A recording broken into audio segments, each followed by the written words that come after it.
Yeah, hi, I'm Dan Coyne, one of the board members, volunteer here at Wilderness Wind on Broadedge Road, Ely, Minnesota.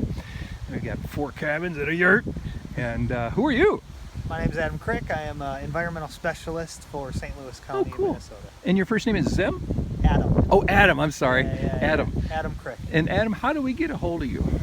218-404-8429 would be my work cell. It's Okay. easily the most because I'm always open. Are you the Adam then that we've been communicating with Correct. lately? Randy, and I think I called you one last year. Yep. Well, you've been very helpful, so Sure. thank you.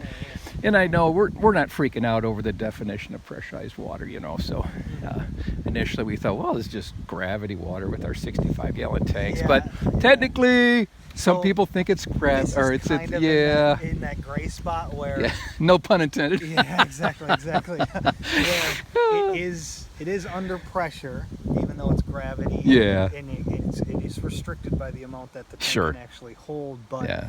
that's just how our office views it. So Yeah. That's cool. I'm trying to be consistent within the office. Yeah, no, we're cool. And it sounds like we came up with a win-win solution having Jim Richards help us and you.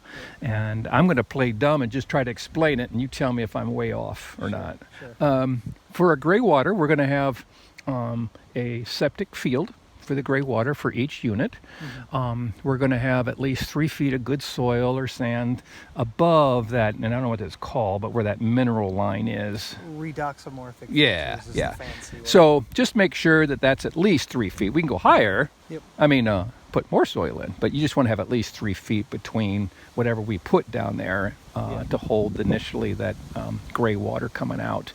So that said, we can probably then put maybe a 5-gallon with a lid container that's tight where the gray water could go into, and somewhere towards the top, or somewhere in there, not at the bottom, but somewhere towards the top, we would have jerry-rigged maybe a 5-foot 6-inch PVC pipe that's got holes cut into the bottom that takes the water 5 feet away from the yurt or the cabin, and over a bed of rock that maybe is a foot and a half from grade level down, but gravity slanted down away so the water flows downhill with a cap at the end of the pipe, and then that water could spread out maybe 3-foot wide stone bed, and then just put soil on top of that, or we probably even put some kind of maybe a cloth piece or something on that, right?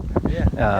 And we'll go with whatever Jim recommends. Sure. A lot of people will put like a landscape fabric Yeah. or something over the rock just to keep the fines from within the soil Yeah. penetrating that rock Cool. layer. Cool. So- And that sounds like a winnable thing. And then, maybe we could maintain that bucket by taking the lid off once in a while and cleaning out any particulates that end up in there. It could be noodles or something. I don't know, whatever people put down there.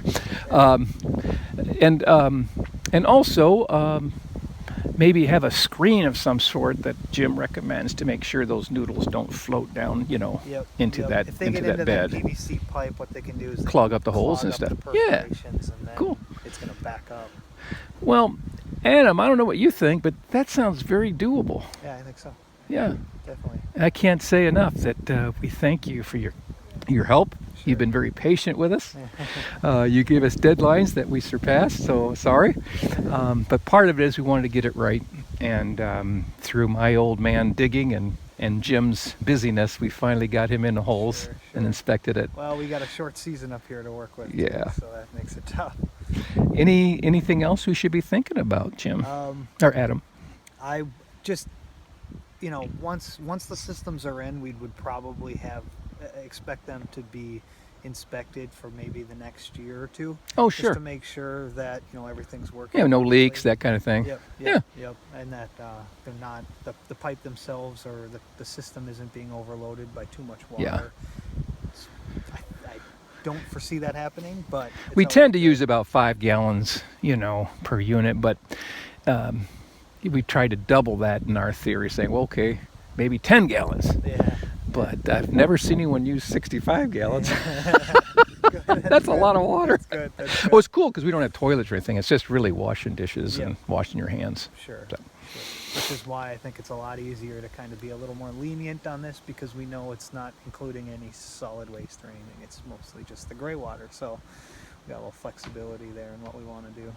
Well, sir, I think a number of us on the board are going to rest more easily now because Good. we're conscientious and we want to do it right. Sure. And we didn't know if we had to spend $1 million or $10. Oh, And sure. I like the idea of a $10 5-gallon bucket. Yeah, so do So, I. Thank you, sir. No problem.